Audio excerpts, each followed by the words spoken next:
Well, here's a report out of Australia, and you tell me if this sounds voluntary to you.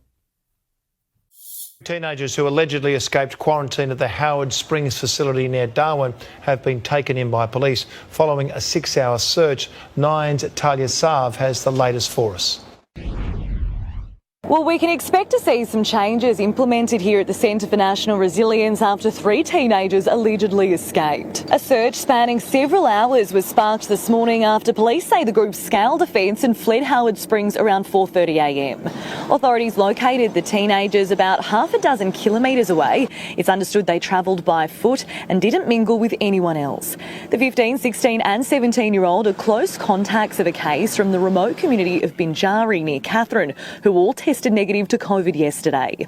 The Territory's Police Commissioner believes isolation and loneliness may have contributed to the trio taking off, empathising they're not used to living in their own units. CCTV will also now be increased across the site as well as bolstered internal security.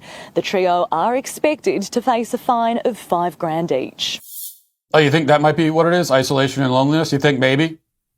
Yeah, I think maybe when you take innocent people who haven't committed a crime and you put them in solitary confinement in a camp out in the wilderness, well, gosh, man, I don't know why they would try to escape, but could it be that they're a little bit lonely and isolated?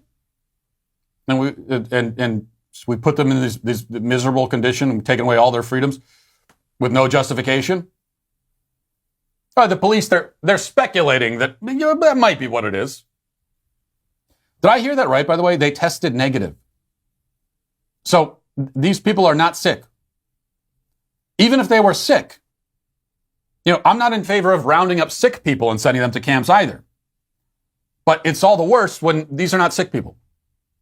So they allegedly had contact with someone who might have had COVID. They didn't get sick. They tested negative, and yet they were put in isolation camps. This is happening in the supposedly civilized world. In Australia, which may be far away geographically, but culturally it's not.